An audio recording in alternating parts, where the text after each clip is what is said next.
It's been an insane evening so far of contenders already, but we're going to keep the train rolling, and even more so, we're going to keep it rolling with O3 Splash as we see them go up against Afterlife. So, a successful 3-2 against Amplify. Maybe looking to replicate that here against Afterlife, Ray.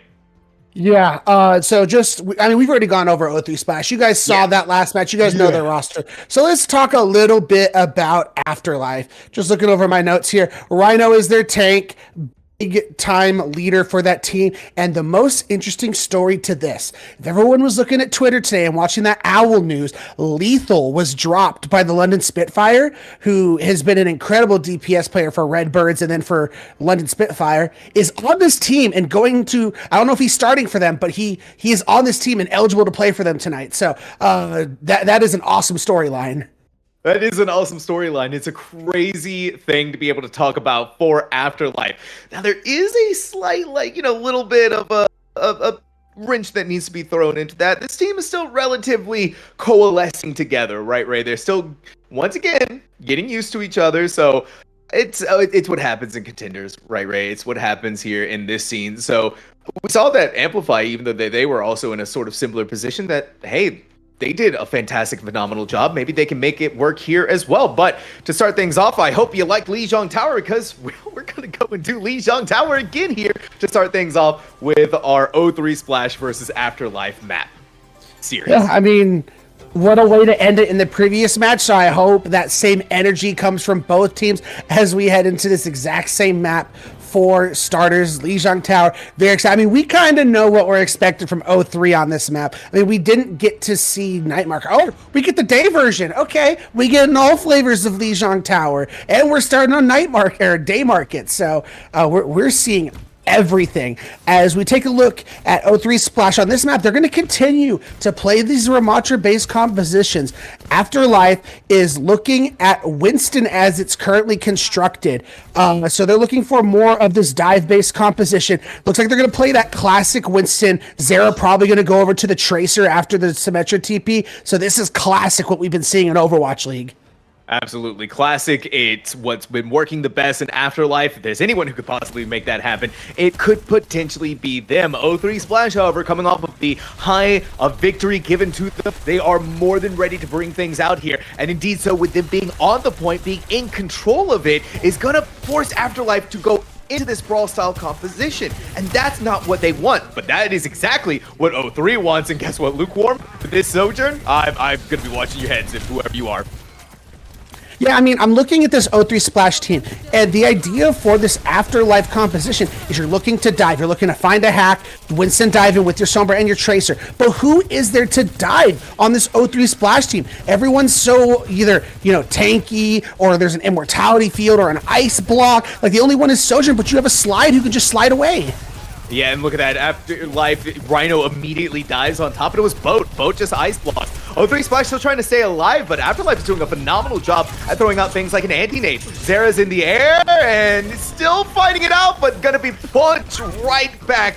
O3 Splash still had control of the point, but is gonna flip over for just a moment, but it still looks like they are doing a pretty decent job until this neutral goes whipping off into the distance. O3 Splash still has a good opportunity to hold here, or at least get the point. Oh, but the anti-nade coming into Cowman, and it's going so back and forth right now. It really is like fighting an else, trying to figure out who's gonna be able to win this. Afterlife does have their tank, still does have everyone alive, but it was like we said, Ray, it's still back and forth. Okay, finally Afterlife secures it and gets it. Yeah, and Afterlife are in a really strong position. They didn't have to commit a single ultimate to win that fight. And look at this. Lethal has this EMP. They have a Nano Primal if they want to use it. O3 Splash have to come through strong with this Blizzard, but Afterlife is going to look to get aggressive, look to get very proactive here. They have to get that proactiveness, and the proactiveness looks like it's going to work out in a big way. Lethal pops the EMP, and Afterlife goes right on top of it with a fury of 1,000 suns. O3 Splash just couldn't live up to it.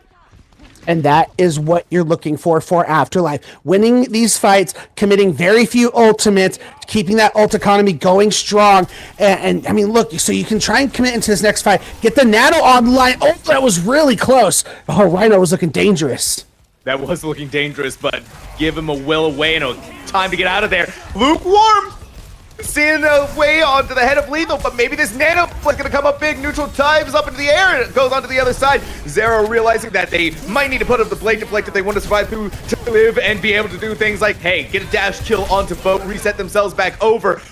Right back onto Lukewarm, getting a beautiful one. Zera is on a roll. This cyborg ninja just cannot be stopped. And now the final remaining piece of this puzzle to fall.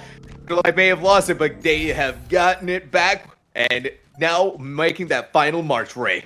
This is the O3 Splash now making some changes. I kind of like this idea. They got Lukewarm going over to the Reaper. Reaper is known as like the Winston Destroyer, the Winston Counter. And then you add this Sombra into the mix, especially if you can get a hack onto like a Zera, for example. Genji is so hard to play without his cooldowns. So beautiful. That was so beautiful from MedXR. They hit whip shot onto Cowman, taking away the complete usage of that annihilation. Cowman wasn't able to get anything out of it. Now Afterlife in such a much better position. O3 Splash may be in control at the point, but Afterlife giving up a little to potentially gain a lot more in the long run. And they have to worry about this EMP, but Lethal's been found out. It doesn't only gets one with the EMP. That could potentially be disastrous here. And indeed so, disaster has struck in multitudinous amounts of ways. O3 Splash, that little bit of an opening, and they were able to get it. Deco just on the spy check, coming through for their team when they need it the most. 75%. This is all coming down to one final fight, Sam. But O3 Splash has one big worry. A Nano Blade coming online for Zera. That Nano Blade could be the difference maker here for Afterlife. It needs to be the difference maker. O3 Splash getting closer and closer, less than 10% now to being able to close out this round one of Lijiang Tower. And in days, the Nano Blade goes through. What does the rest of O3 Splash do? They just start pressing forward. Finally, though, Zera was able to get the double kill that they needed, but it's going to be responded in kind. Both of the supporters have been taken down for Afterlife. It is going to be a point flip, but hey, there it is, the EMP. It's going to be lethal. It's going to be Rhino caught inside of it. Zera still not with their killing spree just yet. This may come down to the efforts of them and them alone until the rest of the team is able to get the healing. Afterlife, so beautiful. They waited for just a moment to get back into this, and the fight is still going until no one touches, Ray. No one touches. Okay, no one touched, but I'm not gonna lie, I was gonna be an interrupting caster there, Sam. O3 Splash had both their support ultimates coming online and an annihilation. I was just like, O3 Splash is gonna win this. They have the keys in the car and they're ready to turn the ignition on and just zoom right through that map. And they did. They didn't even have to use the ultimates because of their touching, but they were in a prime position. As we now move into Control Center, I mean, we saw how dominant O3 Splash was on this map last time. I mean, I'm looking at Afterlife. They're doing a similar style to what Amplify did on the previous map. They're going with the Reinhardt, and that did not bode well against the Ramatra last time. No, it didn't. O3 Splash was able to play around it perfectly. Lukewarm back on the Sojourn once more. We know that's going to put a lot of pressure onto Rhino Shields, and especially the capabilities of them clicking heads is just even more scary. What does O3 Splash do instead of playing into the hands of Afterlife? Just rotate onto point. We give up a little bit of the server room high ground, but we're gonna find it out here where we're gonna force you to come onto us. Lukewarm is gonna get away with a lot. Now the TP over onto the other side. Afterlife is making sure they're not gonna get away with too much, but the real key here is to make sure that O3 Splash doesn't get that way to go to the back line. And once again, it's Boat. It is always Boat, Ray, with a triple kill. Not only a triple kill, but a triple headshot kill. His ability to find these right clicks and just snipe these heads off the opposing players has been a blessing for O3 Splash because it gives them so much positive momentum on this point, and now they're just able to play with their food, play these chokes, and just not allow Afterlife to take any kind of space. Absolutely not. Afterlife is going to make a couple of switches here. Lethal is over onto the Hanzo. It's O3 Splash, they're just playing this game. They're going to rotate into the back line. Cowman just sees that opportunity. They may have been iced off, but not for too much longer now. It's going to be a similar scenario happening there, but the amplification matrix is just so much death coming into the way of Afterlife. They just can't live through it. They can't live through it. Yeah, with this swap over to the Hanzo for Lethal, they're really relying on those quick, easy picks with the Storm Arrows, just being able to click heads, but so far, no dice. But Afterlife gets to come back in, a Blizzard online, but I mean, Deco has just been so good on the ready with the sound barrier. I mean, it is just looking incredibly tough for Afterlife to push in here. It's going to be incredibly tough, but if anyone can do it, it's going to have to be Afterlife. Zera's just going to start things off. Lethal doing what they needed to do most, getting 1, 2. What was that? Deco in midair is just easy peasy for Lethal. Now hunting down neutral. Going to give up a little bit. One more arrow maybe to be able to take them out. Last Hail Mary, but hey, Afterlife gets control. 0-3 splash, 4% before losing it.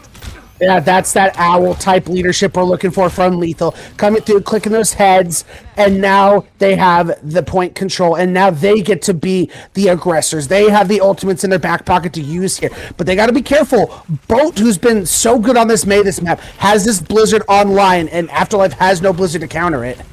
No, they don't. 0-3 splash. Still, once again, a similar story. They go right onto the point.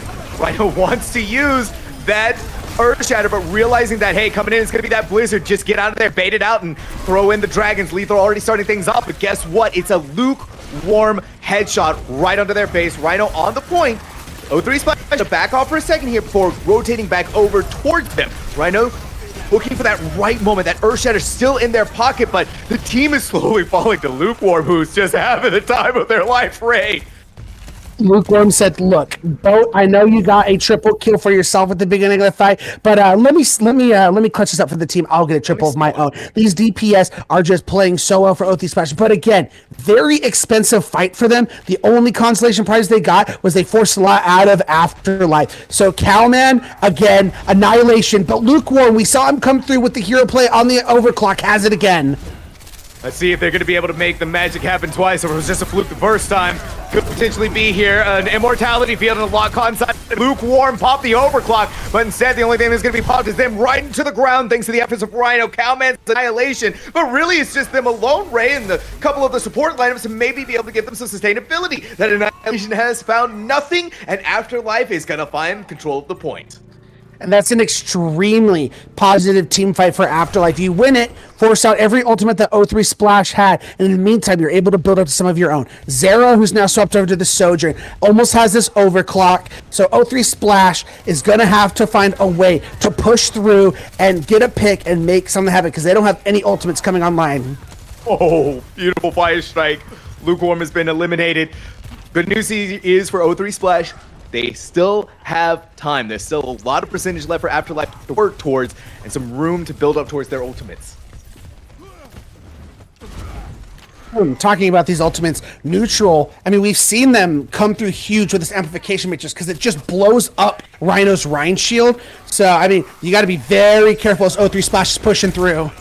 Oh, they're pushing through, and they're already going to start things off. Neutral not wasting any time, putting up a window to see through what could potentially be the death of Afterlife. But of course, that extra healing that comes through, a big railgun shot is going to happen there. That may have forced out the sound barrier from Deco to make sure the overclock doesn't kill them. But guess what? It's going to be followed up by the lethal Blizzard. Not much they can do here. An Immortality field maybe to keep your tank alive, but now we're stuck into overtime, and the first casualty, Zera, winning out against their mirror matchup of Lukewarm here. Immortality fields, ice walls, and now an amplification matrix for the side of Afterlife could be just what they need to take down 0-3 Splash. Lukewarm needs to switch over to the Tracer to get back onto the field quickly, but by the time they get over there, Rhino's going to throw out the Earth Shatter, no one to be found, and now is a Cowman annihilation until they get pinned into the wall by Rhino. Never fear when there's a very angry German man on the field. Afterlife is going to tie things up on Lijiang Tower 1-1. Now we go into the final round. Woo. Tightly contested series once again between these two teams, and it's all going to come down to Gardens. I mean, we've seen these Overwatch compositions going at it. We saw on Night Market, however, that Afterlife really liked that Winston, and this is a fantastic map for those types of compositions. So 0-3 Splash is going to have to deal with the fact, I mean, in the previous matchup, Amplified, they went Wrecking Ball here. Winston's a whole different story of what you're trying to deal with on this map, because just being able to have that bubble to provide for your team, buy that extra space, and just the ability to just dive on top of these targets, Winston just adds that extra, oomph and damage. But 0-3 Splash looks like they realized that Afterlife is going to come out with the Winston. Just go right off the bat, lukewarm on the Reaper, but it's going to take a small nap before really starting to get out into the action. Hit with the is going to be Rhino, realizing that, okay, maybe need to back up for just a split second here, but don't get booped off otherwise, or whip shot it off rather, otherwise things will be very sad for you. The teams, but 0-3 Splash has control of the point. I do like this adaptation of putting the Reaper and the Sombra into the mix, because the Sombra just disrupts so much of what Rhino is trying to do on this Winston. Yeah, and then you just push forward when Rhino falls down, maybe be able to walk away with something. 0-3 Splash has control of the point. They're going to start ticking up in percentage, but we saw Afterlife can't count them out just yet. Yeah, 0-3 Splash is basically saying, Sam, Rhino, you cannot play Winston. We're going to hack you, we're going to hit you with these Hellfire shotguns, and we're going to punch you. You are going to have a terrible time on this Winston. Lethal is going to tell Neutral that they're going to have a terrible time on that Moira, disrupting into the backline, now looking to create some havoc of their own on this Sombra, and a fantastic way of starting that. 0-3 Splash is going to retreat to the safety of the point and try to fight it out on there, taking advantage of the closer quarters and trying to brawl things. But it's just, Cowman is not able to get out in time. Now it's going to be an EMP from Lethal to continue to start things off here. 0-3 Splash is not going to commit too much ultimates into winning out this fight until we see the coalescence from Neutral. This might be good enough to turn things around here. Rhino is so low, upping the Primal Rage just at the last second, giving them the momentum that they need, and taking a quick look as Neutral falls down to the ground. The rest of the team is still trying to survive through 0-3 Splash, who, by the way, Ray, still in complete control at this point. Yeah, I mean, you're in this crazy fight where your Winston's going after this Moira, but in the meantime, the rest of your team is dead, and they just were not able to capitalize on the pressure that that Afterlife put onto the supports of 0-3 Splash. And just look at this. They're swapping over the Wrecking Ball to try and make something, different happen, but you still are going to have to deal with this Sombra. I feel like Sombra is an even harder counter to Wrecking Ball than it is to Winston, and you have so many ultimates online for 0-3 Splash. Afterlife is facing all this pressure. Afterlife is facing so much pressure, especially when Zero is just gonna take a one-way trip downtown. Now they gotta wait for just a second longer for the Tracer to get back up. That pulse bomb could be the key difference maker here, but why 0-3 Splash is gonna wait for that to happen? It's gonna be a rally from MedX. It's pushing in, and Lethal, up to their name, laser beaming it down. Cowman trying to annihilate, sees fixed by themselves, working towards another one. The pulse bomb doesn't land onto Cowman. Needs to pick up the Mega Pack to survive. Lukewarm does have this Death Blossom. They could use it here, but instead rather waiting for the rest of the team. Good self-discipline, and now given the Deco sound barrier, it's just damage after damage after damage. Afterlife has lost their main tank, and with that soon to follow should theoretically be the rest of the team. Yeah, and the duplicate is now worn off as things are just looking so rough and so tough, especially with this EMP! Oh, the EMP comes in. Bo trying to close things out here. It's still so difficult to make that happen. Rhino has come back in. They need to survive if they want to get the reinforcements in Afterlife. That fighting chance. Lukewarm and Kelman are going to rip that away from them, especially by the hands of these Hellfire shotguns. And one way to start off map one here, Ray. 0-3 Splash, 2-1 against Afterlife. I mean, again, that map did not tell the story of how that series was. Both the first two maps were 99-99, so tight, so contested. But on Gardens, with this Ramattra-based compositions, we've just seen against 0-3 Splash specifically, these dives are just having no effect. We saw Amplify try the Wrecking Ball. We saw now Afterlife trying the Winston and then the Wrecking Ball, and they just cannot break through the stalwart the rush brawl that the Ramattra is giving them. It's almost kind of like we saw right on Control Center, that if Afterlife was hanging out on that Reinhardt, they looked so much more confident in how they wanted to execute their plans, being able to get into the face of 0-3 Splash. And sure, it was still a 99-100 affair like we saw in the first two rounds, but once 0-3 Splash forces Afterlife to play into their hands with that Rush Brawl style composition, there's really not much that Afterlife can do. But then the most important key to this equation, Ray, was the adaptation by 0-3 Splash. Realizing that, okay, Afterlife is going to go Winston dive. That's what we had that feeling. So let's start off with Reaper. Let's start off with Sombra. The results speak for themselves. Yeah, I think they know what they're expecting teams to try and play into them on Gardens. I mean, Gardens is known for being a Winston map. So if they are saying, okay, we have Kalman on this map because Ramatra is so good on all these points, then when it comes to the point where we're playing against a Winston on Gardens, let's just full counter the Winston. Let's go Reaper. Let's go Sombra, as you mentioned. So O3 Splash just coming in with the big IQ plays. And I mean, their synergy from previous seasons is just showing through very strong. I mean, and they're carrying that momentum from, I mean, it was looking dicey. They were down 2-1 to Amplify. Then they're able to string together those last two maps, and there's now the momentum is just rolling. Uncle Mo is here. Uncle Mo is here indeed, Ray. I think we're all incredibly pleased to see what O3 Splash is able to bring to the table, right? Things get a little dicey in that last series. We got a little bit scared for them. And if we remember correctly, Amplify was able to take the first map off of O3 Splash. O3 Splash, they won out. Now they're ready to continue that, and push it forward as best they can. And now we're going to Numbani once more, Ray. Another Winston-style map that they are going to feel comfortable on, that Afterlife thinks they're going to be able to find the most value on. So we could possibly see the return of Infected. I mean, that's what we saw in the last series against Amplify. So when surprise, I mean, this is the map they also won. I mean, it was a pretty convincing fashion on Numbani for O3 Splash in the previous series. They put Luke, this is the map where they put Lukewarm on the Tracer on the attack, and he was just absolutely free farming the backline of Amplify. So if you are Afterlife, you got to be extremely careful of this Tracer that Lukewarm is going to be storming in the server on. Exactly. They're so exciting to see what O3 Splash is going to decide to do here. But of course, we get to see what Afterlife's plans are going to be. We know that they are leaning towards this Winston-style map. We know that they are leaning towards it. And indeed so, Ray. Unexpected. We're seeing exactly what we thought we were going to be seeing. Lukewarm is back on that Ashe again, and Infected has been brought in. Afterlife, however, it's running what we saw pretty much on Gardens. I want to know how these adjustments are going to come in for O3 Splash.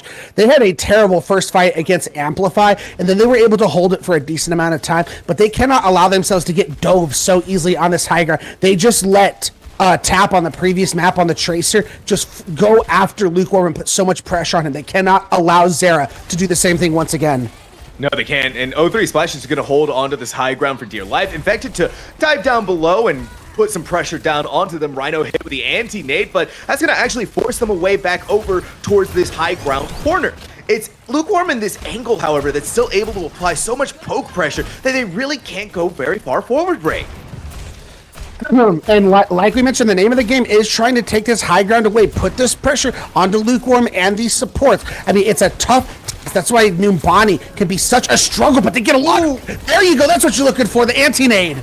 The anti-nade was beautifully well done. It was Zera coming into the backline, kind of distracted Lukewarm for a second, and there was really much more that they could survive with. Rhino dove into the high ground, got rid of them immediately, and now it's a push forward from Afterlife, rolling through to get the rest of O3 Splash. They're giving up just a little bit of space before they hit the re-engage back onto them, or even just give up point A in general.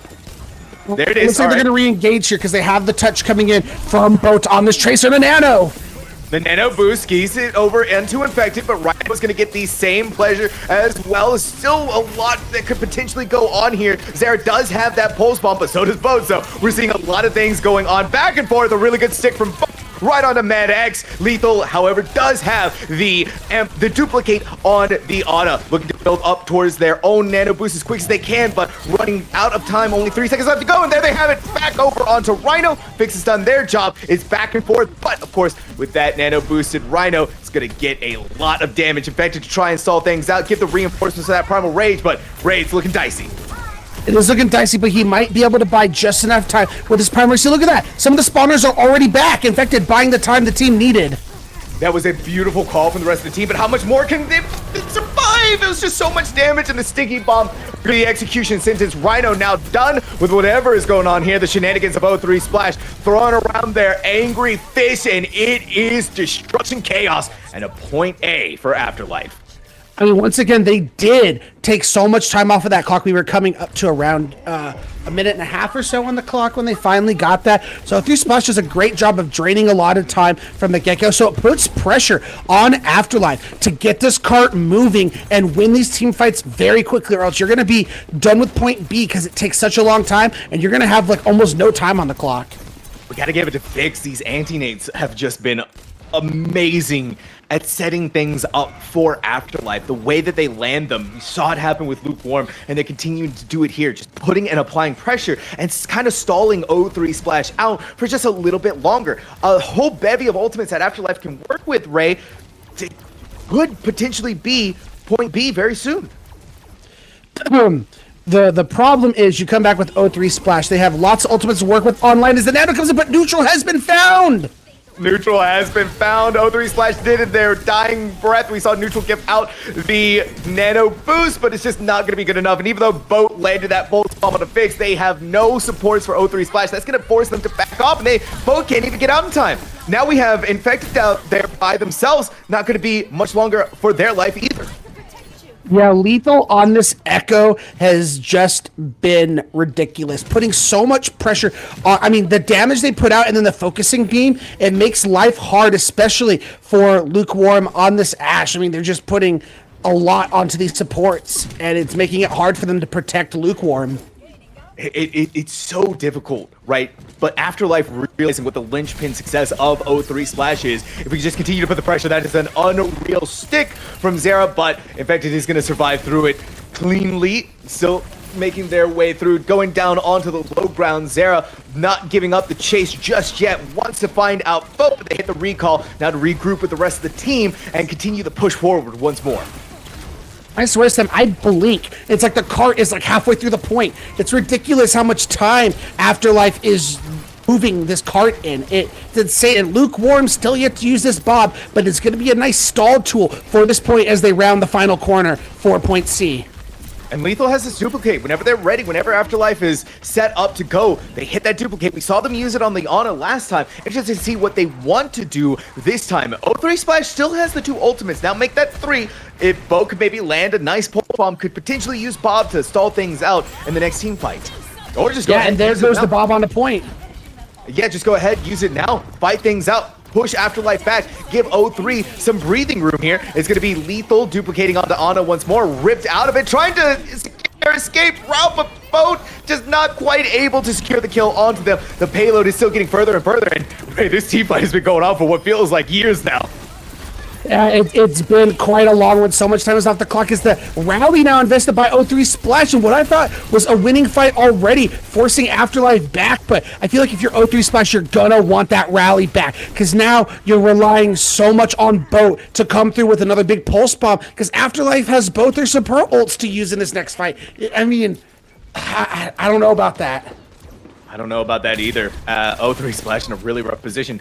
Once again, what is Boat going to be able to do with this pulse bomb? Can they make something happen there? And unfortunately, just was not quite able to. Now we're going to look towards Zera to potentially be able to find greater success out of their pulse bomb, but they get a little bit more wiggle room because, like you said, Ray, they have 2 support ultimates. Oh, yeah. As now they're going to use these support ultimates onto Lethal. Yeah, you just give Lethal that nano boost. Infected wanted to try maybe to be able to find a pick back there, but the only thing that's going to be picked off is themselves. O3 Splash has to give up a little bit, wait for Infected to get back before they begin their final attempt to stall things out once more, but Boat has already fallen. Now it's going to be MedX rallying the team together to get this last and final push, the victory that it needed. And indeed so, there it is. Afterlife with 1 minute and 30 seconds on the clock. And the key to that, Sam, is over 1 minute on the clock.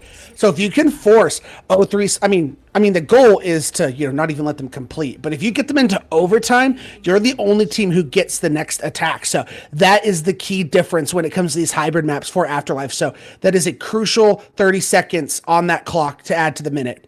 As O3 Splash, they absolutely dominated Lijiang Tower, but this map is just not been their friend.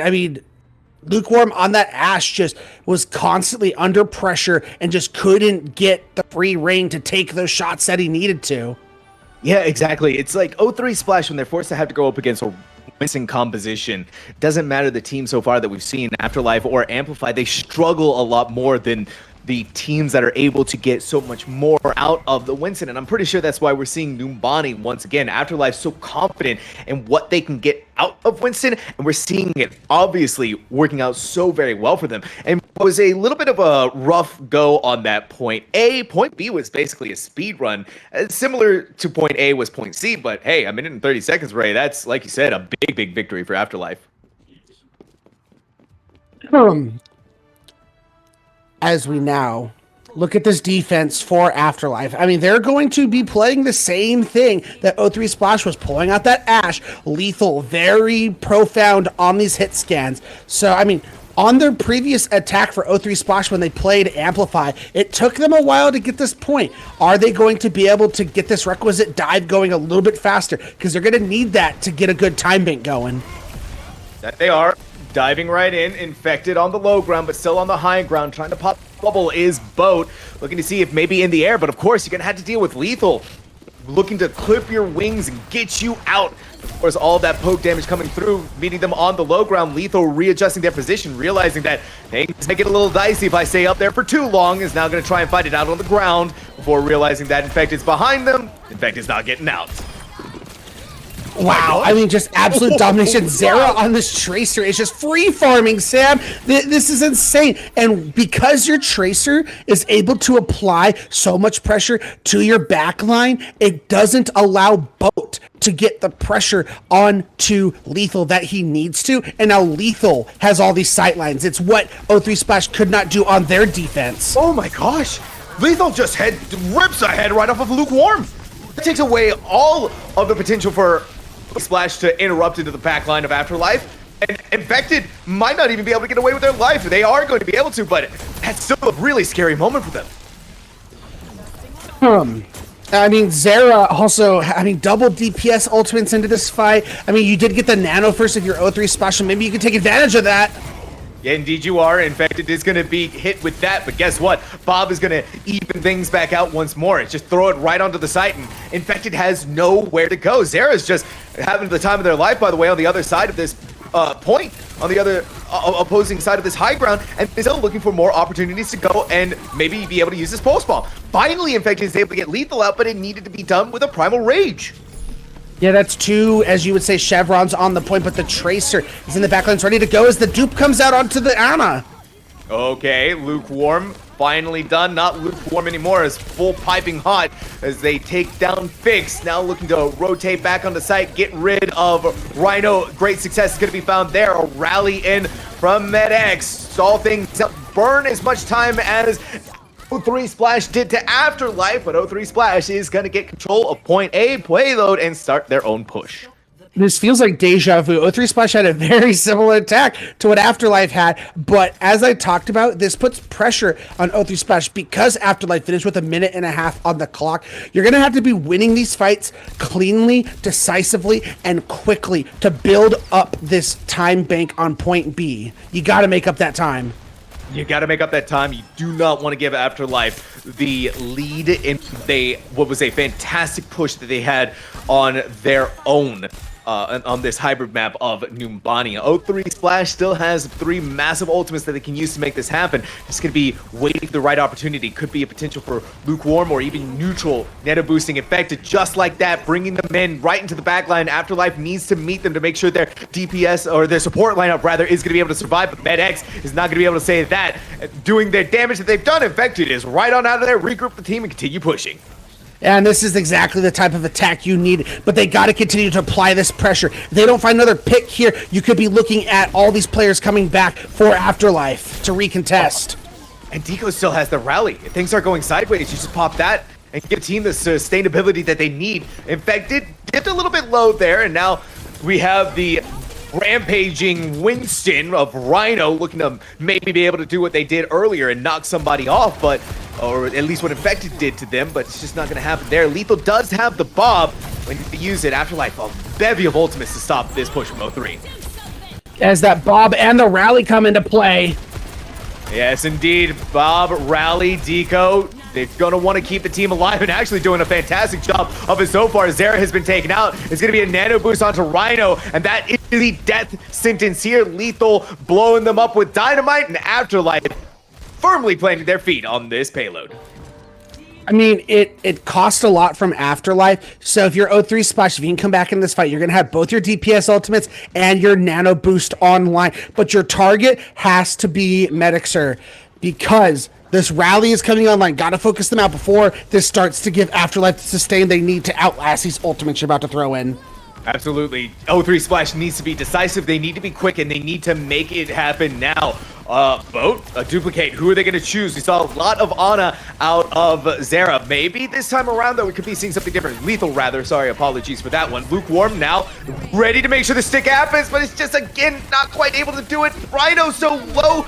The execution is not going to happen again. We do have Boat on that Ana, building up towards that very valuable nano boost, but ripped out of it by Lethal. Is not going to be able to get much out of it. Is Afterlife pushing forward and pushing away O3 Splash. These two teams are still not able to find a pick, but the important thing here for Afterlife, Ray, they're burning time. Zera, the double kill pulse bomb. That's going to put a stop right on things immediately.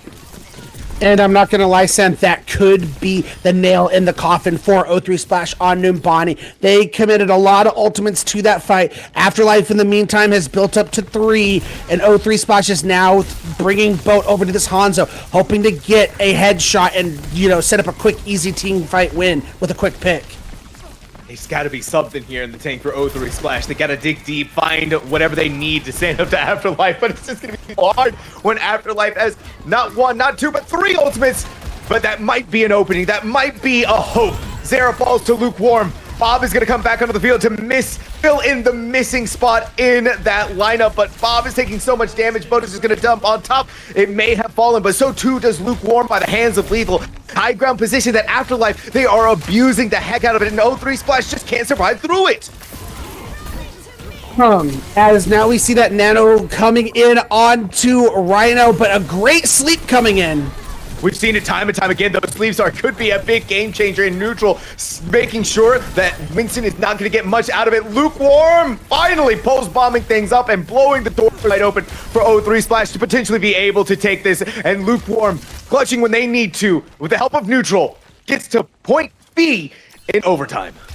The big issue now, Sam, because of all the time Afterlife wasted, you're pretty much looking at an overtime complete. So Afterlife has now brought themselves into a win. Oh, what? Maybe. Okay. Maybe they can somehow get this delivered with time on the clock. Maybe. There's still enough time for Fix to respawn and regroup, but that was beautiful. Now throwing in the Dragons, maybe to separate Afterlife from each other, or just get a kill on the Medex. Boat is getting one after another. Unreal from this Hanzo play. Oh, there's no way. Neutral. How does neutral do it again? Afterlife, a strong point A defense, point B defense might be crumbling here, and the last few possible moments, it might be up to the hands of Lethal. That pick onto neutral could be just exactly what the doctor ordered, and indeed it seems to be just like that. O3 Splash had the opening, had the dream, had the hope right in front of their faces, but Afterlife ripping it away from them. Yeah, they unfortunately could not clutch that up, and that means you are now in a win or draw situation for Afterlife. But you don't even want to have that. I mean, because their attack took a long time. A minute and a half is still hard to do to get a single tick on Numbani. Afterlife needs to win this right here, right now, and they have 4 ult. They've already expended one Zera's pulse bomb, not able to get much out of it. A hit with the hack, O3 Splash getting as much pressure as they can onto Fix, but they are perfectly fine throwing out biotic grenades like it's Christmas, like it's candy. But with Lethal gone by the hands of neutral, now giving the nano boost to Infected, this could be what O3 Splash needs to get that final few precious meterage on the board. Another good sleep, even with Rhino being nano boosted, being Primal Rage to Kingdom Come. O3 Splash, like I said, they needed to dig deep, and dig deep they have, but still, Ray, the sort of sour note that they have is that they did it in overtime. Yeah, so now we're in this situation. Can O3 Splash play spoiler and force going to map 3 in a draw situation? Or is Afterlife going to put the pressure on them and tie the series up? I mean, I'm excited. It took Afterlife to a minute and a half. So it took them 2.5 minutes to cap the point. Can they get a single tick in a minute and a half? Definitely possible, but I mean, with O3 Splash's record on this map, Sam, they've had problems in the first engage and let so much percentage tick up, and then they find their footing. So that is something O3 Splash has to solve right here and right now. The equation is on the board. They just need to make sure that they're able to get the right answer right. They cannot let Lukewarm fall. That is their linchpin of success. Afterlife has proven, however, to be a massive thorn in the side of O3 Splash, putting in so much pressure and, of course, obviously ticking away until O3 had to go into overtime. But we're looking at either a win or a draw situation. Here we go. Lukewarm once again on this Ash. Can O3 do what they need to do to protect him and not allow Zera to force this pressure? Last time, it was a big anti-nade coming in from Fix.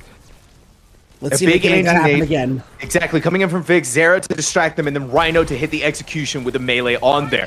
Fix needs to be able to make that happen again, but I'm sure Lukewarm is going to be caught inside of it once more, this time by the hands of Lethal. Laser beaming them down into heck and back, pulling them up into the air, but still pigs for a pick. Fix was the one to fall for Afterlife, and without a lot of that healing, you're seeing Rhino not able to get as much out of MedX as they could have potentially gotten from Fix.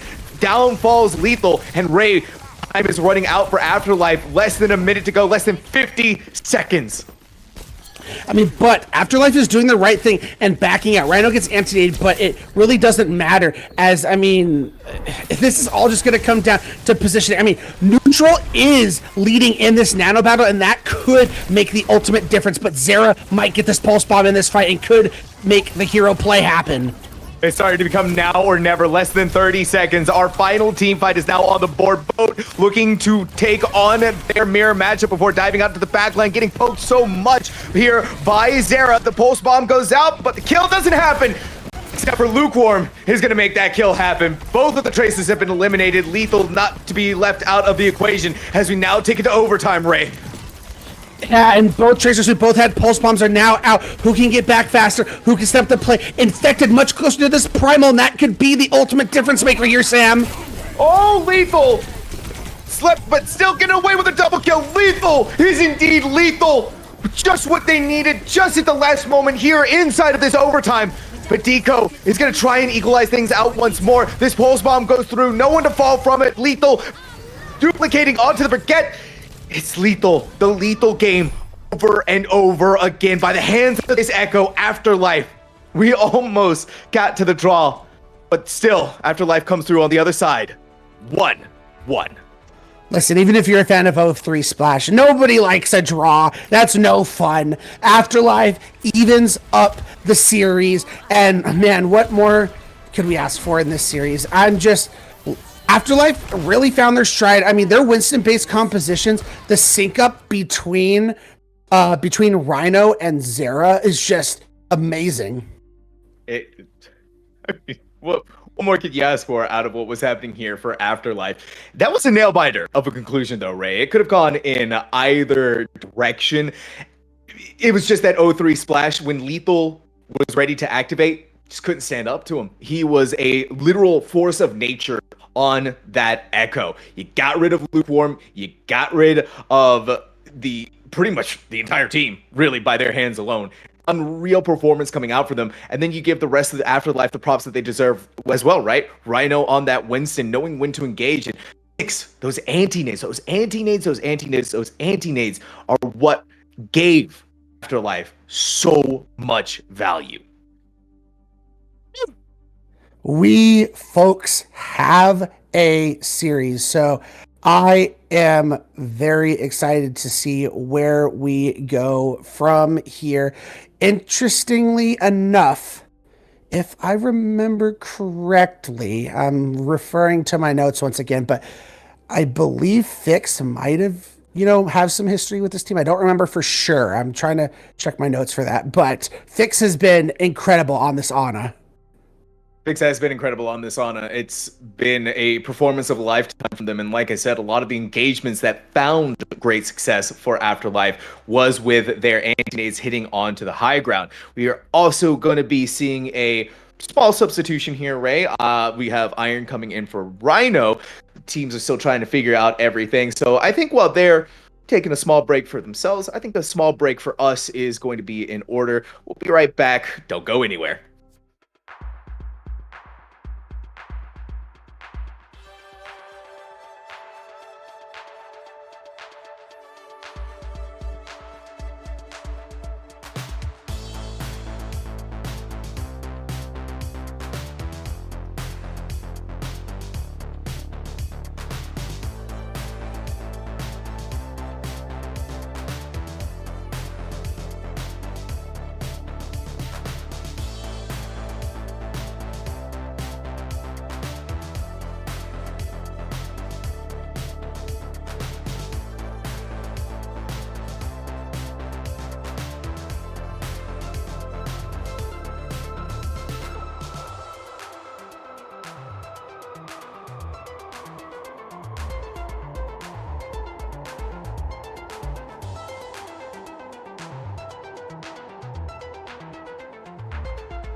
Okay, all right. Well, we have a 1-1 series on our hand. Both of these teams grinding their teeth against each other. Numbani, though, got a little bit.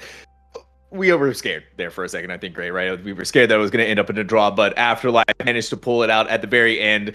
Of course, all thanks to the efforts of amazing team play and Lethal really deciding that, all right, we got to end this map. I don't want to see a draw here. So, I mean, a 1-1 series already, though. This is O3 Splash has been through the ringer tonight. Yeah, they have. It's been a long night for them. Hopefully they can bring it home. And I did confirm my notes during the break. Fix did used to be on O3 Splash. Kind of didn't want to play main support, so now he comes to Afterlife, gets to play that flex support position, and is doing an incredible job. They are doing an incredible job, and they are making things work for themselves in a big, big way. But now we go to the map pick of O3 Splash. This time it's going to be Circuit Royale. And Ray, I haven't seen this map in quite some time, so I'm excited to see what O3 Splash is going to show for us in a brand new map that we haven't seen yet tonight. I mean, in a general sense of the word, I've always considered Circuit Royale to be that Sigma style playground. But I've seen plenty of team where if they're not as good at the Sigma, they force the Winston. But as I speak, both teams looking to play Sigma. It's no surprise Calman's coming in. His Sigma is unmatched in the tier 2 scene. So how is Iron going to deal with that coming in? I mean, he's used to it. He's their off-tank player, but it's tough sledding going against Cowman. This is going to be difficult for Afterlife here. Cowman Sigma play cannot be sung enough. Afterlife is going to be in for a world of hurt here, and O3 Splash really digging in deep to make sure that they want to close out this map as quickly as possible. We did see a little wife lever there for a second, but Afterlife deciding that, all right, we're going to go to the Zenyatta and we're going to play this standard. Yeah, double sniper is very common here on this map. Those silence. Oh my god! Lethal! Lethal, what are you doing to them? Didn't even give O3 Splash a chance to breathe. Bo was enjoying life, having a great time on that bridge until you lopped their head right off. He said, welcome to Contenders, buddy. I'm taking your head off. This is the Overwatch League experience coming to you in spades. Now, Cowman is forced to completely back up. You're down your player, and that just buys so much space for Afterlife. They're already around the corner. At the very least, Neutral is going to eliminate Fix, a clean headshot onto them. Both of our Sigmas are pointing at each other, trying to maybe be able to find a pick here or there as the rest of the team is going to go their way in. But for now, payload stalled. I mean, if you lose your Zenyatta like that, you lose a lot of the damage on the field as Neutral now finds Lethal. Neutral is coming through strong on this Zenyatta. And then Boat's just going to jump on top and take out Fix again, who I'm pretty sure is ruining the day that they were on this Zenyatta. Oh my gosh. Boat is stepping up on the Hanzo, man. I mean, I talked about beforehand how Neutral and Deco had been the players that had been striving so hard in this time off to try and get better, grinding comp, grinding VOD reviews, and it is really starting to show. It really is. It's that mindset of wanting to improve, wanting to get better that is going to give you so much success inside of Contenders. And snipes down Lethal using the storm arrows from range just like that. The only one who's going to fall on the side of O3 Splash is Deco, but O3 Splash is still just going to push forward. This double sniper from Lukewarm and Boat is just it's deadly. They're just constantly getting picks. I mean, we see Boat in the kill feed, but Lukewarm is throwing down the damage and making everyone's jobs a lot easier and a lot easier to focus down these targets from Afterlife. Absolutely. O3 Splash is just able to get away with so much. Afterlife, you see that they're forced to weave inside and outside of buildings. Meanwhile, O3 Splash is just saying, having a party on top of the payload. Finally, they're able to re-engage once more. Neutral's not going to waste any time, though. Let's go ahead, throw up a quick Transcendence, keep the team alive, throw out Iron, maybe be able to find Zera there as well.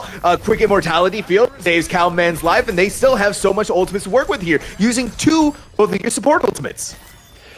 And yeah, like you said, you use the 2 support ultimates, but you completely force back Afterlife and force them to have to re-engage her. The big issue, however, I mean, it's Boat's down, but you also have a Flux coming in, and you used your Transcendence. So this is going to be a big tool for Iron to use. And we have both of the infrared sites. Now we're having the competing. Well, we're going to have Cowman to start things up with the Gravitic Flux. The Immortality, or rather the Rally, is going to keep Iron alive. Now, oh my gosh, Lethal snipes right off Neutrals, using that infrared sight to see where their counterpart is going to be up in the air, trying to go for another one. Still getting a couple of shots there. Down they go. And finally, Afterlife is going to be able to get to point A, but with 40 seconds on the clock. Yeah, but you have to keep in mind with a map like Circuit Royale, especially on the attacking side, it's Lethal hits another headshot. If you're not constantly getting picks like that, it is possible to slow roll this map. It's just so hard to break through, but it's breakable. Once you finally get there, it just takes a lot of time, as if they want to start gaining some of this time back on the clock, they're relying heavily on Lethal to click some heads. And Zero does. Oh, that was a really good way to get outside of the Dragons just in time. Has to hit the deflect. Cowman so low, but guess what? So is Zera. Looking around, Afterlife has pushed themselves so far forward that payload is going to get a lot of distance and a lot of meters, making their way through the very annoying low ground section, taking that away from O3 Splash, who's still forced to fight in this hotel area. And because of this forward pressure Afterlife has been applying, they're basically able to get up that hill and take away that natural, incredible high ground that the defenders have. Zero was only able to get a little bit out of that Dragon Blade, needed to be saved by Fix, but freak, look at what's going on there. This is just destroying them. Yeah, and that's the point B type of attack you needed for Afterlife, making up incredible time. And now they get to come into this point C with over 3 minutes on the clock. The problem is, I mean, they're down their Zen and they used a lot of ults. They're down their Zen, they used a lot of ults. Afterlife, however, is still rolling right on through just like that. Realizing that, okay, we might need to start pushing payload. Zera's going to go back over there. Fix switching over from the Zenyatta onto the Baptiste, looking for a little bit more of that extra poke damage, Ray. As Lethal is trying to click those heads. Gotta be careful. No peeking out like that. No peekies. You're gonna get your head clicked by Lethal. Again, now that Afterlife, they don't have this Zenyatta online, so this incoming flux from Cowman has the potential to do a lot of damage. It does, but can that damage come forth? We're going to find that out very shortly. An amplification matrix Deco is going to use, but Iron is going to try and stall things out with that Rabbinic Flux. But most importantly, it gives Lethal just a free range shooting, now answering in kind. Cowman right back. Lukewarm doing the same exact thing. And finally, O3 Splash stopping the relentless assault of Afterlife. I mean, you've been on the back foot ever since giving up point A, so to finally find that footing on this defense for O3 Splash has got to be a nice sigh of relief. It did cost you 3 ultimates, but Lukewarm now on the Sojourn is warmed up and is firing on all cylinders. Right up in the air, sees Lethal's head and clicks it away. That's exactly what just happened there. O3 Splash, a very good position. Still, ultimate advantage is going in their favor, Lukewarm with that overclock, but Afterlife, not much in their favor that they can work with for the moment until that Dragon Blade comes online. Yeah, they're really hoping that Zera's going to make something happen with this Dragon Blade, but keep in mind, it is a naked one, no Nana to go along with it, so that relies a lot on follow-up damage from Afterlife. That's what's going to be needed here, the coordination and the way to go in there to give Zera what they need. But guess what? Boat is getting very close to a ultimate of their own, a Dragon Blade that they can unsheath in the face of Afterlife. It's all going to come down to what can you get out of it. Zera's going to go ahead, engage right off the bat, throwing it out there, looking for a target that they can go for. But Lukewarm said, this ends now, it ended now, Zera's not going to get away with anything, and now they're looking for more opportunities. The amplification matrix is going to stall them out before they begin to go again. But they've taken so much time off this clock. They got the blade out of Zera's, who's now swapped over to the Sojourn, but they get Boat, who had that blade online, so they have to use this amp matrix to buy time for Boat to get back. Yeah, Deco's just waiting for the right moment. Once it comes up, immediately using it. Now may be able to solve things. That's a really good way to solve things out here, Ray. You just get rid of Iron. Lethal may still be able to get as much as they can. Deco has fallen, but at this point, you've lost your tank. You've lost part of the pushing power. Yeah, the blade is now going to come out with all the supports in this room. The blade of supports inside of the room. Lethal has fallen, but thankfully Medics is going to try and get rid of this Dragon Blade and Genji there. Lukewarm, though. Lukewarm warmed up massively, stopping Afterlife in their tracks, 85.25 meters, just right in front of where they could see the victory. Yeah, it felt like the first point where they did really well, it was on the back of Boat and Neutral. And then in the third point, when they finally got their footing, it was Lukewarm and Cowman who finally came through for their team. So different players on this team stepping up in different moments. And that's what you're looking for in a team like this. You can't just rely heavily on one player when your backs are against the walls like All right, Lukewarm, go do it all for us. You got to have all your different players stepping up, and that's what O3 Splash is doing right now. But that's an impressive attack coming out from Afterlife. Can O3 Splash duplicate this effort? They did not allow them to cap it, so you do have that win condition if you're O3 Splash. Right there, O3 Splash, they have shown good control of this map. Point B may have been the big misstep, but Afterlife was going to take advantage of.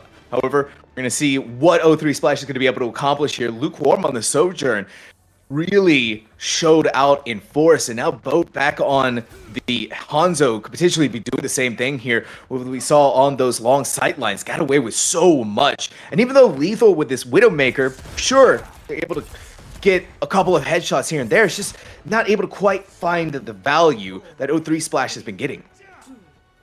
And keep in mind, O3 Splash picked this map. So this has to be a very favorable map for them. They have to, in scrims, feel very good about it. So I can't wait to see how this attack goes, as Lukewarm is not even going to bother with the offensive Widow. It's just not nearly as good on the attack as it is on the defense, especially on this first point. They're going to go with the Sojourn.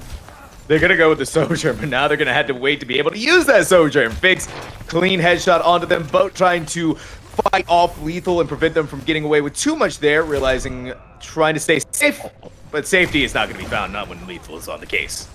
You peeked your head for half a second, not even half a second, but and that's all it took for Lethal to click your head and send you back to the spawn room. Lethal is just running this lobby right now on this Widow. If you're O3 Splash, you gotta find a way to push through and take away these sightlines from Lethal.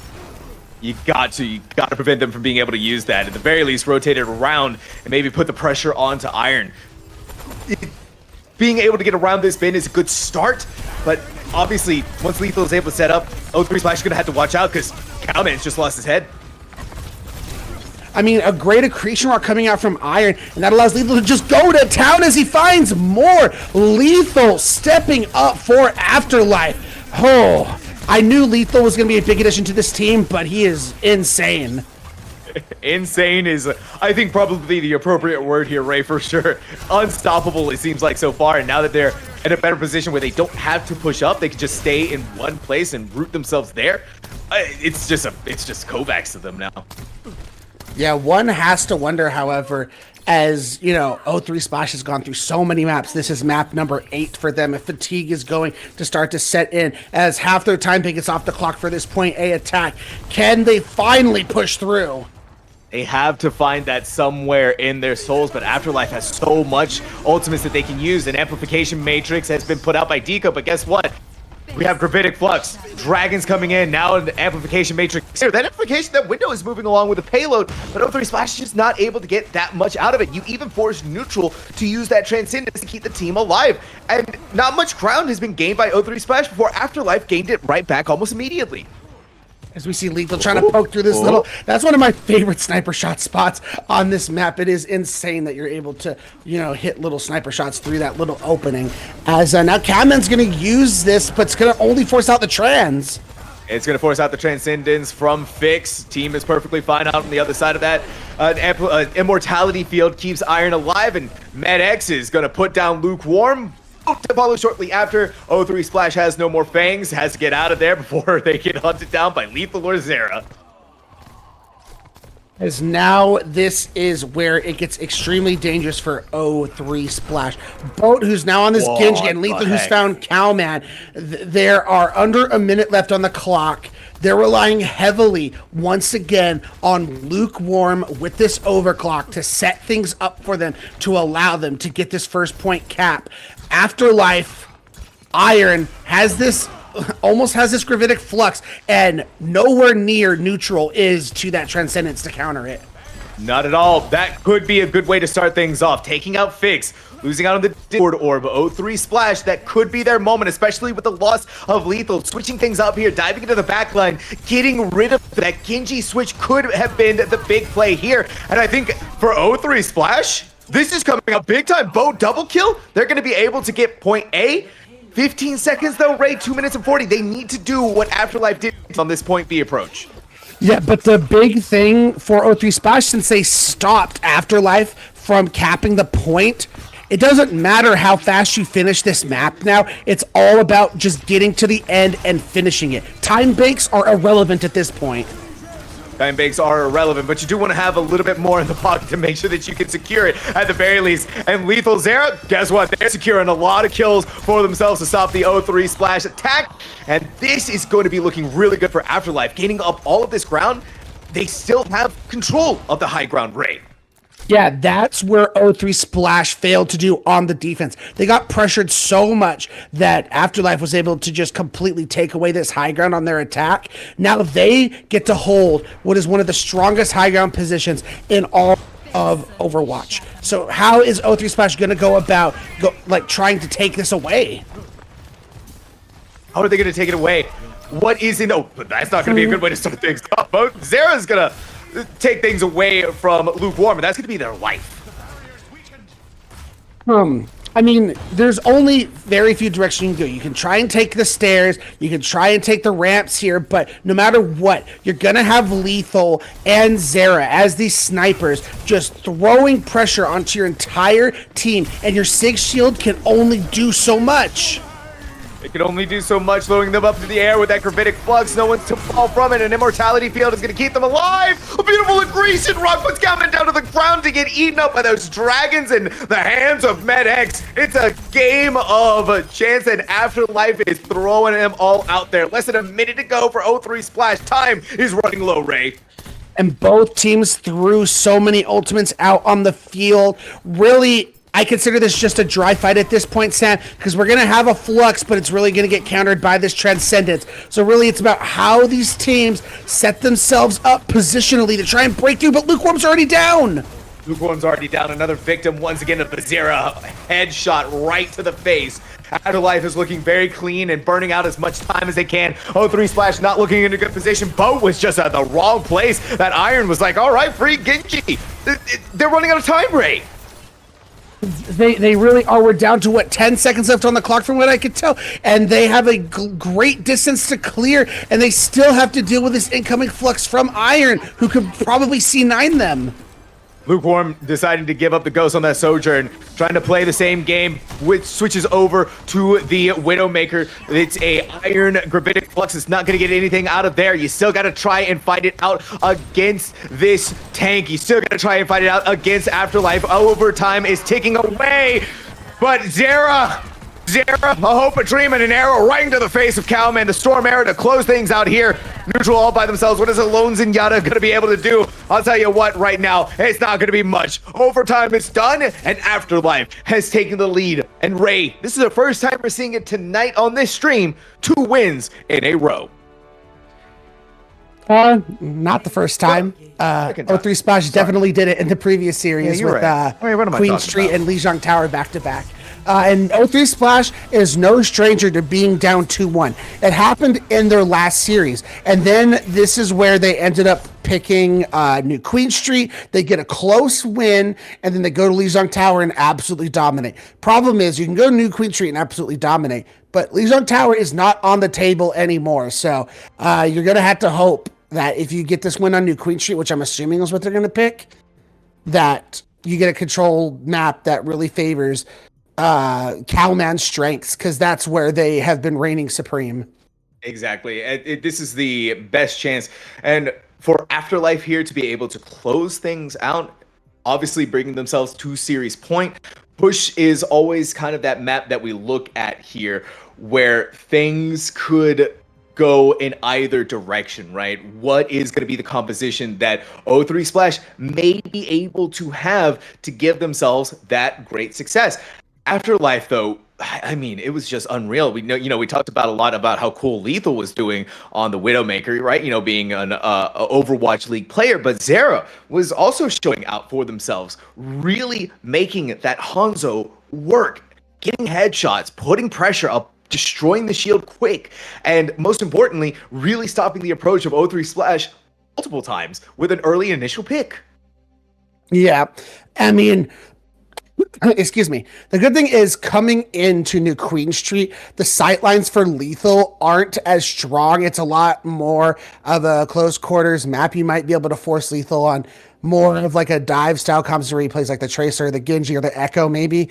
But this is where I think. I mean, obviously the backs against the wall for O3 Splash, but we saw them pull out the Ramatra on New Queen Street before, and I think they can force what they're good at, and it's really hard to come up with a strategy to take down this Ramatra specifically on a map that is a lot more close quarters like New Queen Street.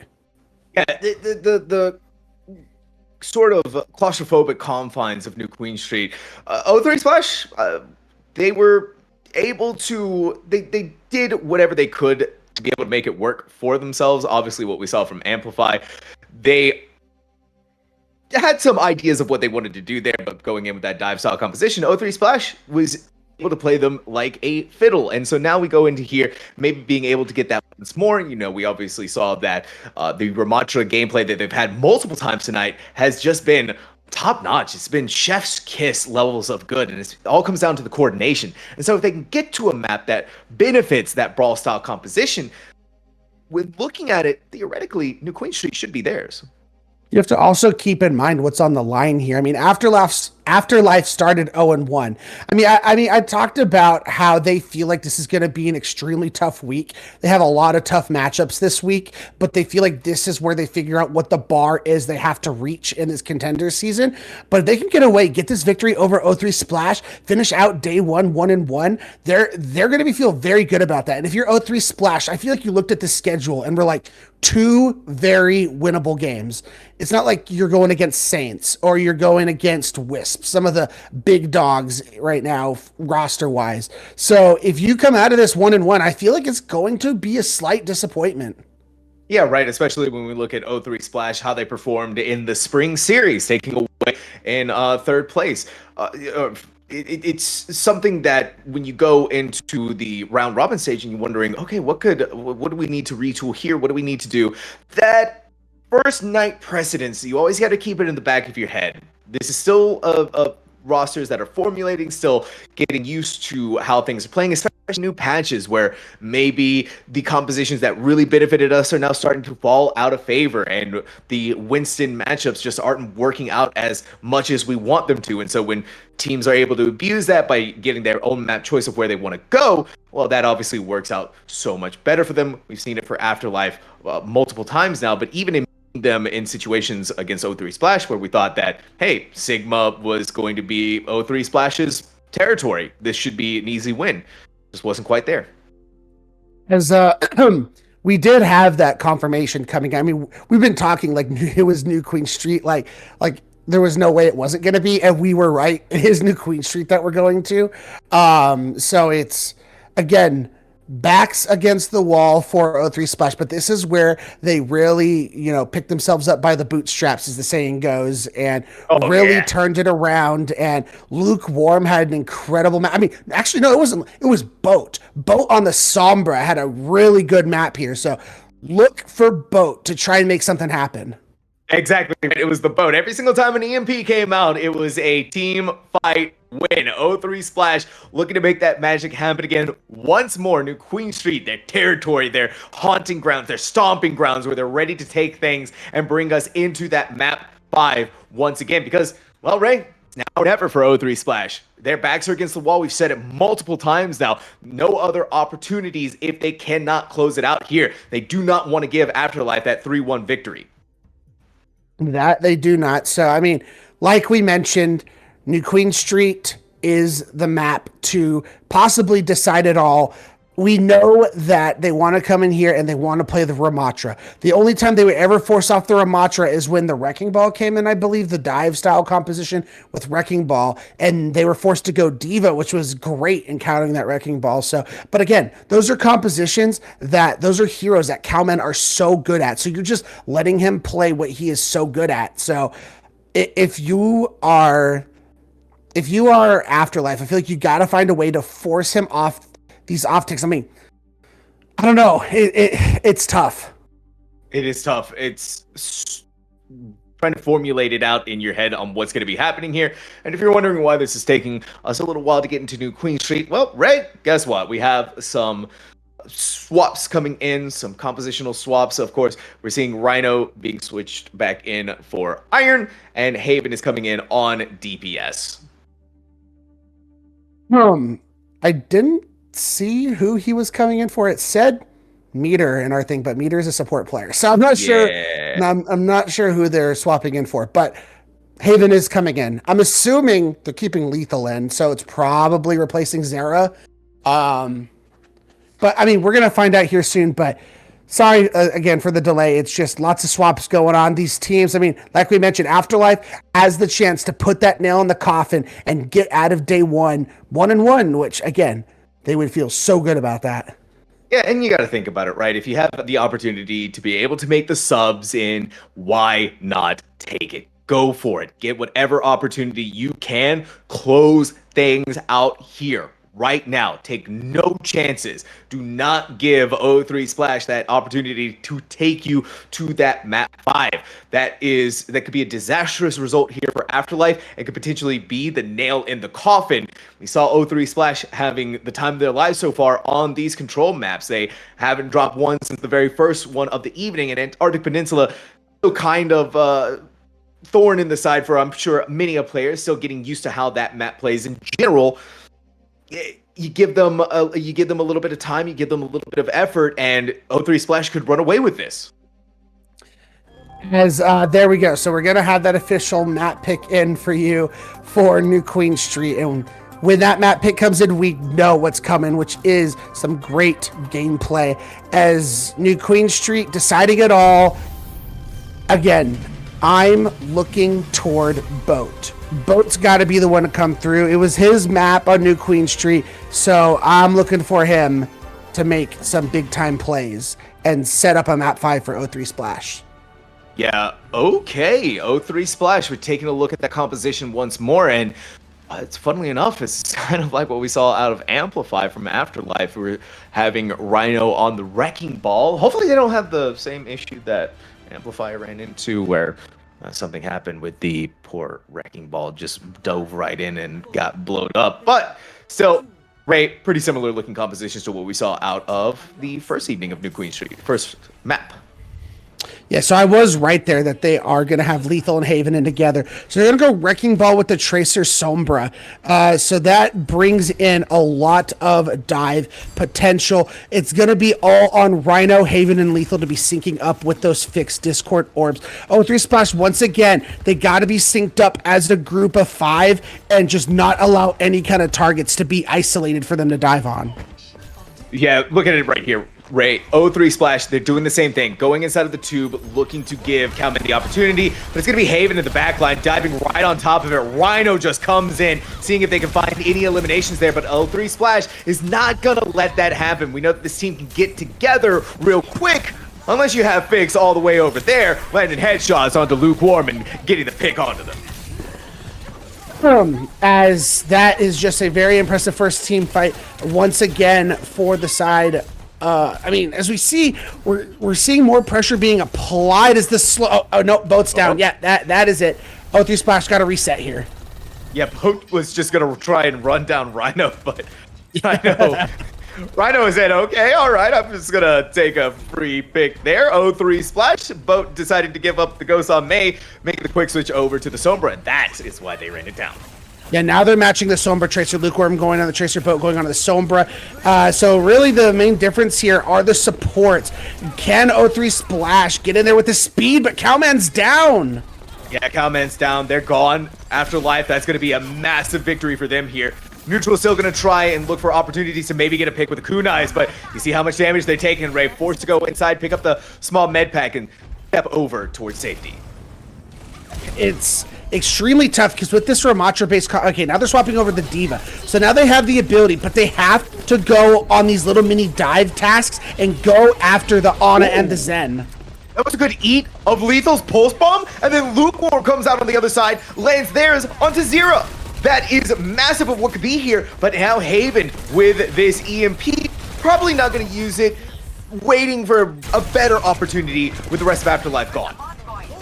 As that is back to the spawn doors with you. Afterlife. I mean, they got a good amount of distance, but now that we're swapping over this diva composition, we saw when O3 Splash made this change, it really affected what Doge was trying to do previously. So is Afterlife and Rhino going to find a way around this? The big thing is we got dueling EMPs this fight. So who comes through with the bigger one? Boat or Haven? Well, Boat is already going to show us what they don't need out of that EMP, and that's a pick onto Fix. This is going to give them so much more time and so much more distance for O3 Splash to close the gap. Okay.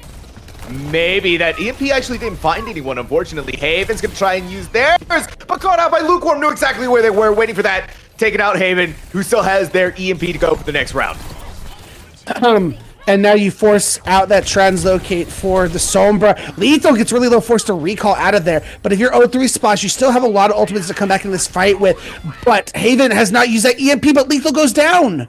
O3 Splash is doing a phenomenal job, Ray, of hunting down the stragglers and collapsing right on top of them. O3 Splash in a really good position, having 3 of ultimates of their own, but Afterlife, oh my god! Lukewarm! We've seen a couple of whiffs out of them tonight, but that, my friend, is not a whiff. That is a big double kill. And O3 Splash, you're going to get that forward spawn position on top of the big-time lead. Lukewarm, when the team needs him most. I talked about it on Lijiang Tower. He had the map of the series to bring his team that dub.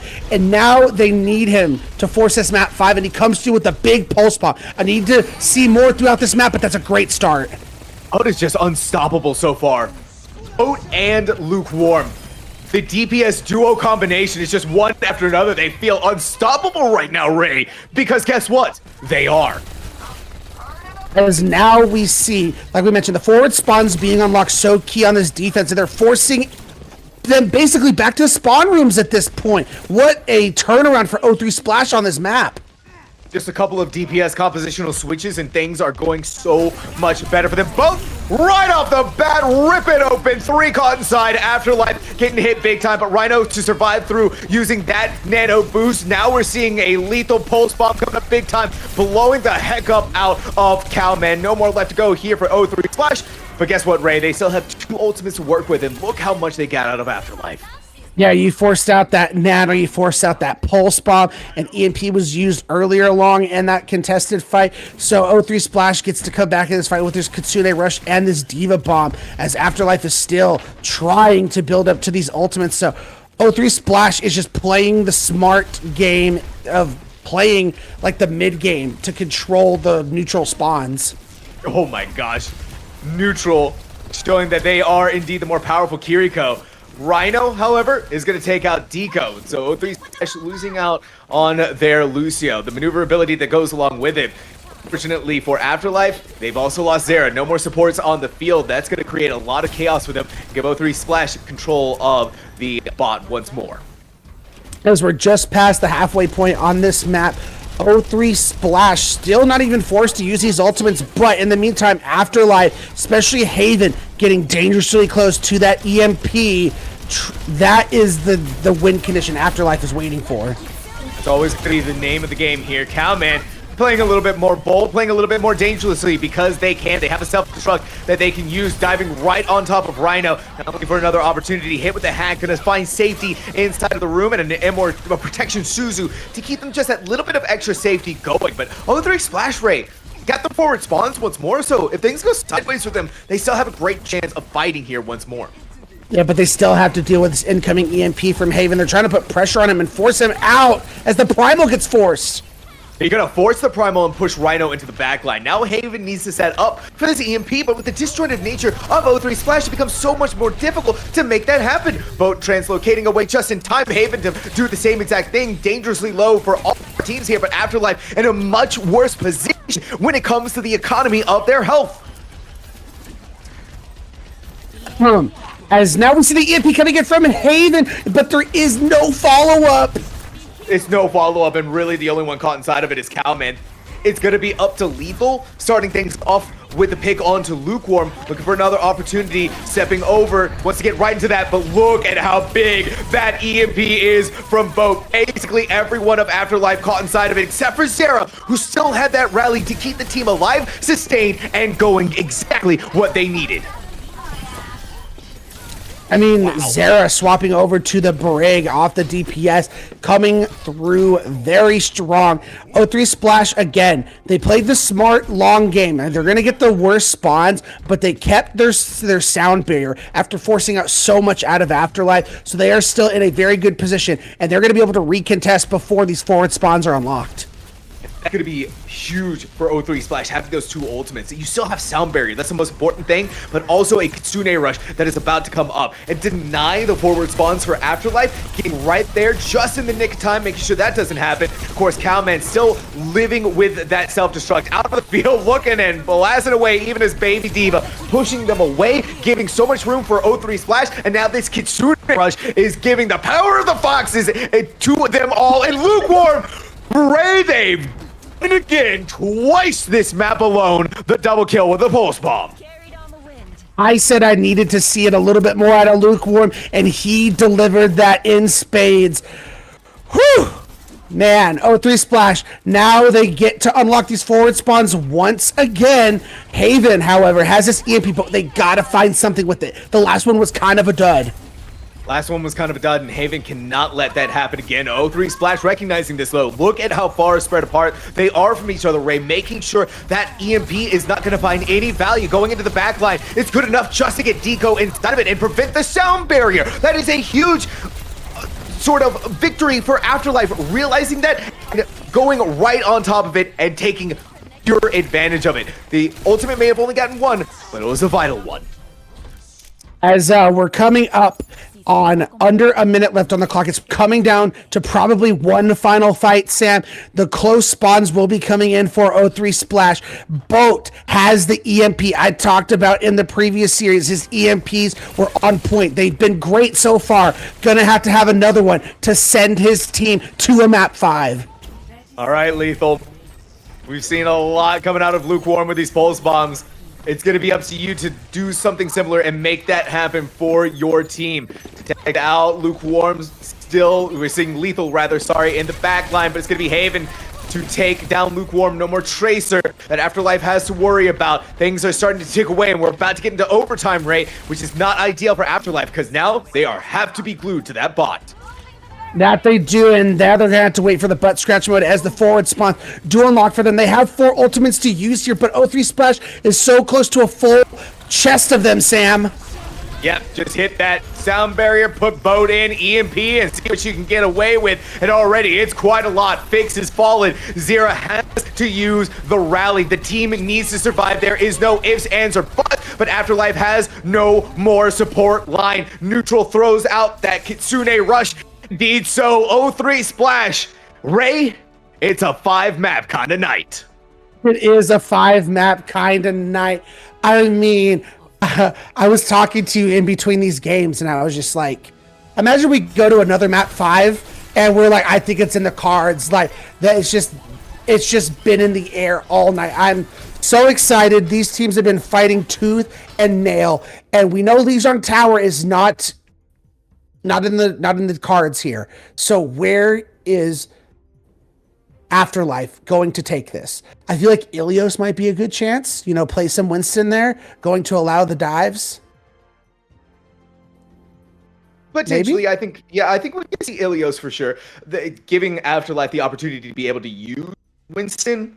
And we obviously have seen how O3 Splash can kind of struggle against the Winston lineup, and really what better place to be able to do this than on Ilios. But Ray, I think with map 5, this is a good moment to take a small break for ourselves and to give our teams the little bit of a moment to come up with the game plan. So we'll be right back.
It is time to end and put this series to bed. It's been a 5-map banger once more. Both of our teams 2-2, and it all ends, Ray, on, you called it, Ilios. I did call it. I just feel like these Winston-based compositions that Afterlife have excelled in lends itself to Ilios the best out of all of the control maps available to them. There was no way we're going to Antarctic. That just is begging Ramatra. And I feel like the same thing for Nepal. You're begging to play some sort of brawl-esque style composition. You know, you start, playing with the ability to go to village and stuff like that. That's not in the cards. It had to be either Ilios or Oasis, and I think Ilios is just like, you must play Winston. It's just a Winston map. It's just a Winston map. It's the perfect place for Afterlife to be able to take their victory. But 0-3 Splash, we saw something insane out of them multiple times, going up against the Winston composition, trying to find success and, well, not trying, succeeding, Ray. So maybe we could see something similar out of them here and doing so again, but no, they are going to meet it and try to take on Afterlife with their Winston composition of their own. Yeah, we do see, as we mentioned, Infected coming in now, but Mixer is also coming back in for Haven. So we're back to the original squads for Afterlife, and then 0-3 back on it with Infected. Can Infected, we talk about how good his Winston is. Can that carry 0-3 Splash to another map 5 nail biter victory? Oh, it's what a nail biter it is indeed, but 0-3 Splash has shown us control supremacy time and time again. Afterlife needs to make sure that it doesn't happen. They don't want to end tonight 0-2. It'd be a rough way to start things off, especially if you can take a 1-1 against 0-3 Splash. Just an extra feather and the cap for them. But for both of our teams, it's kind of dueling in opposite positions. Afterlife taking this interesting high ground. Rhino needs to go back down onto the ground to make sure that they can meet and take this point. Yeah, they completely forced out the enemy Sombra, which was lethal, and a big Anthony coming in, which allowed 0-3 to force Afterlife back, and now they're going to take the point. So very well done by Neutral. Lukewarm dipping into the back lines, hit with 60 HP, picking up that med pack, and of course has the recall in their pocket, focusing down the hacked target. Infected and Rhino both fall the Ray. Neither one of them are going to be able to survive, so now it's just a battle of the DPS supports. Who's going to come out on top? Deco to put the execution down onto Lethal, and that's going to be 0-3 Splash, still ticking away on this point. Yeah, you do get the Anthony coming in, and that is going to spell death for Neutral. But speaking of death for Neutral, now it's going to be Meter to join them. Lukewarm landing these pulse bombs more consistently. Time and time again, Ray. That's a really impressive showing from Lukewarm. That it is, as now we are seeing Boat forced out. But Afterlife does not have their spawners in, and all they're looking at is a pulse bomb from Zera, who's gone extremely low and is forced to back up a little bit on this Tracer. Needs to back up to make sure that they can have their health back. Lethal has this EMP, goes right in on it. Infected and Deco caught with it. Infected so low, but holding on by just a breath of health. How is this monkey still alive? Surviving just long enough to get the nano boost to them.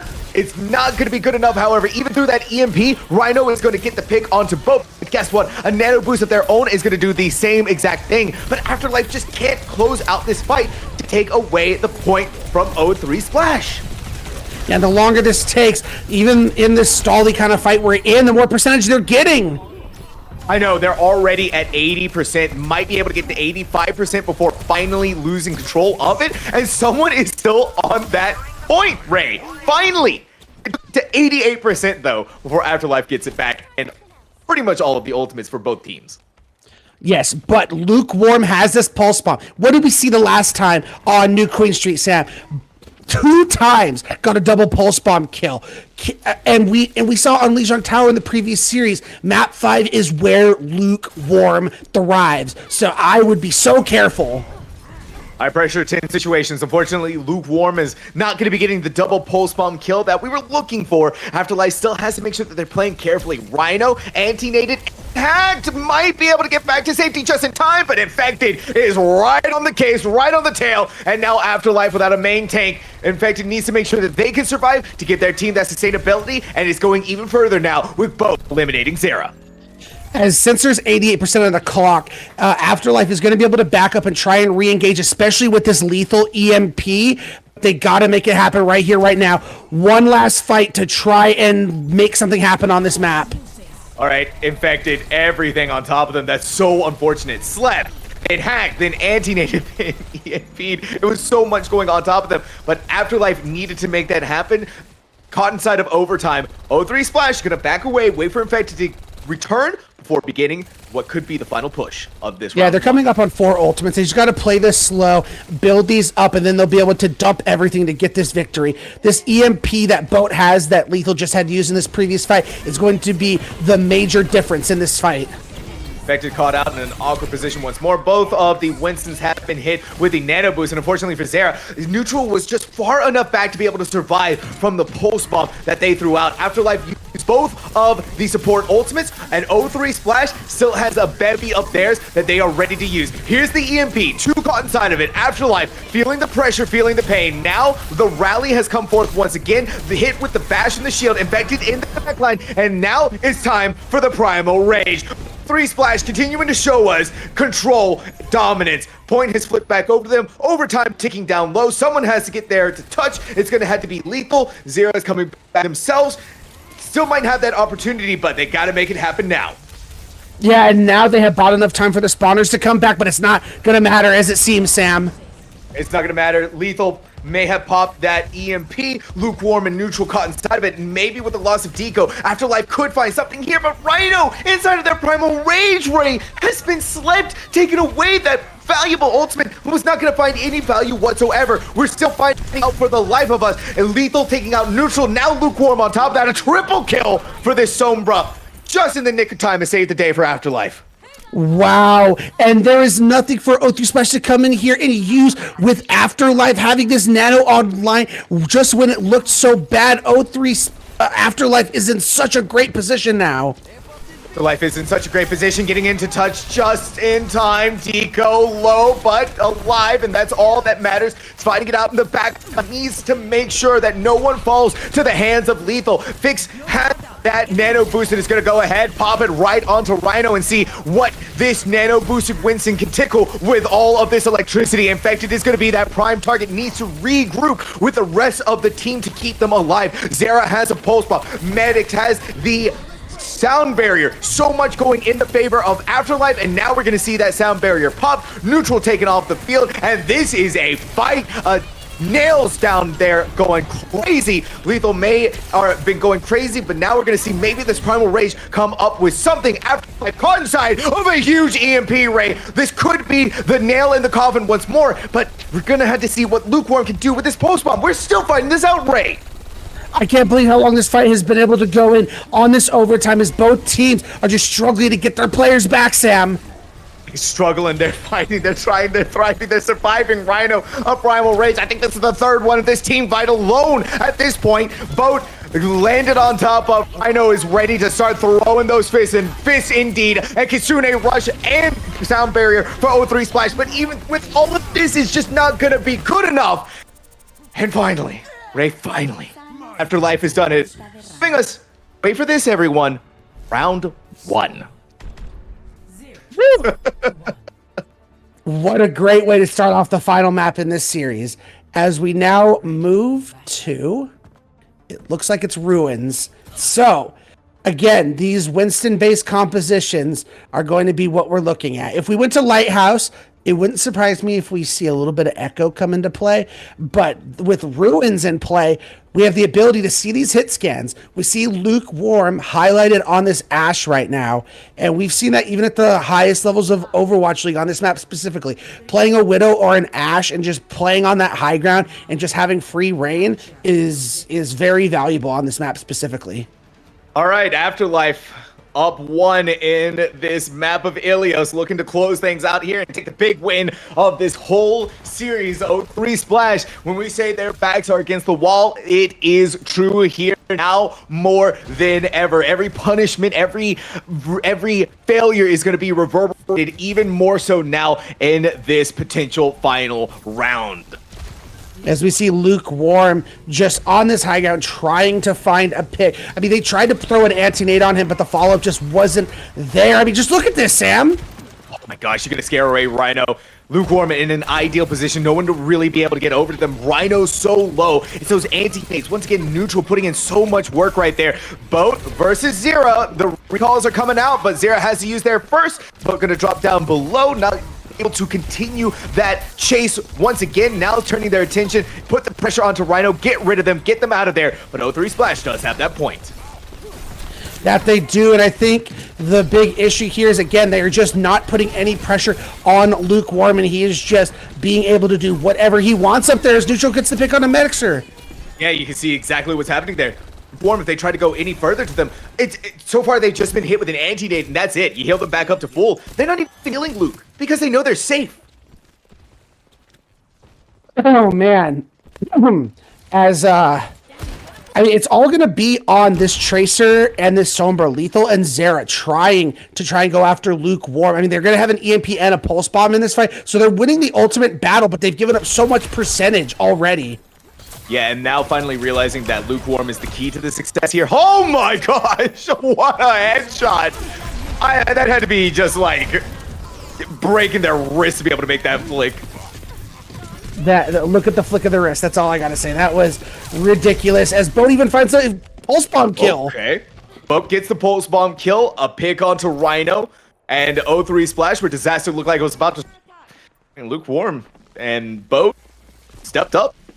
And that was the law of equivalent exchange. 2 ultimates for 2 ultimates. As Lethal is now seeing the value that Lukewarm has been getting, it is now swapping over to the Widow. So it's that tried and true story. Could Lethal snipe these heads and get the picks? Because the consistent output of damage that Lukewarm is going to get is more valuable over time than this Widow. Absolutely. 0-3 Splash, though, however, only 8% away from being able to close out this map. As long as they can get rid of Afterlife, overtime will tick away. And then, of course, we're going to go on to the final round of the final map. Bob is out on the field. 6th member. It's like we're playing Overwatch 1 in. Overtime is now on and away. Rhino not able to get any value outside of this Primal Rage. Infected, on the other hand, going to get a lot of value because Lethal has now been taken out. Rhino needs to back off, needs to get healing, needs to get something from medics, but it's not going to be there. Deco, Infected, Lukewarm, all populating that kill feed. Boat to join them as well. And now Ray. I couldn't think of any better way to do this final round of the final map. It's all going to come down to the streets of Lighthouse. And this is where I was talking about, where we might see these echoes come into play. Lethal's echo on Numbani was ridiculous, and we're seeing the echoes come out to play. Can Boat keep up with Lethal this time? Because Lethal had his number on Numbani. It's getting down to the wire again, Ray, and I'm starting to hold my breath here as to what could potentially, who is going to be able to potentially come out of this. But maybe that edge could be given to Afterlife. Like you said, Lethal on that Echo, Numbani was the absolute case study on how deadly, I guess you could say, how lethal they are on this Echo. You know, I've been holding off on making that pun this entire series. Like, I'm just like, nope, I'm not going to do it. I'm not going to do it. I had to go for the easy one, Ray. I had to do it this one. That's a good anti-nade trying to come out, though. That is a good anti-nade, and we're seeing both of the Winstons on the opposing sides of these high ground balconies. Still, someone needs to go onto it. 0-3 Splash consistently has been the one to pick up the point. Afterlife just giving it up to them, and indeed so we might be seeing that happen here once more. Yeah, as 0-3 Splash. Oh, they're gonna contest the Tracers on the point, putting a lot of damage down onto Infected. Yeah, you got to get rid of them. Try to get them out of here. Boat winning the Echo battle, though. I think that's really pivotal to say here, but Infected stayed a little bit too long. Paid the ultimate price for it. Now Afterlife working towards getting that point for themselves. Yeah, unfortunately, they do get the anti-nade onto Rhino. They get him down. Oh my, I can't even see the final part, like the final little sliver that needs to be filled in order for that point to have been taken. 0-3 Splash, what a recovery, even through losing Infected, are actually going to get this point for themselves. Boat is coming through big for their team. I mentioned, are you going to be able to keep up with Lethal in this Echo battle? And he is doing it beautifully. As unfortunately, Lukewarm loses that Tracer battle to Zera, but Tracers will be back fast. It's just going to be resets for both teams as they're looking for spots to engage from now. The thing you're going to have to be scared most about if you're O3, if you're Afterlife, is that Pulse Bomb that they just put onto Infected. So maybe a little less scared. Boat's going to switch over onto the Winston, be able to maybe get over into the Primal Rage, or just go ahead and take down mid. It's just that easy. Some might even say there. Lethal, now with a duplicate of their own, switching over onto the Ana, building up towards a Nano Boost. Afterlife did make the point flip happen at 16% for O3 Splash. Wow, that was a really good sleep mid-air, but Boat is taken down. Fix. Oh my word, right up in the air. Infected just dies right after them, snipes them out. But a lot of mirror picks are happening right now, but it's going to be Rhino inside of this Primal Rage, forced to fly up into the air. But Lukewarm, it's just pull, and they get the kill. Yeah, I feel like at this point, if you're Zera, you just need to get out of there. Reset with your team is going to do exactly that.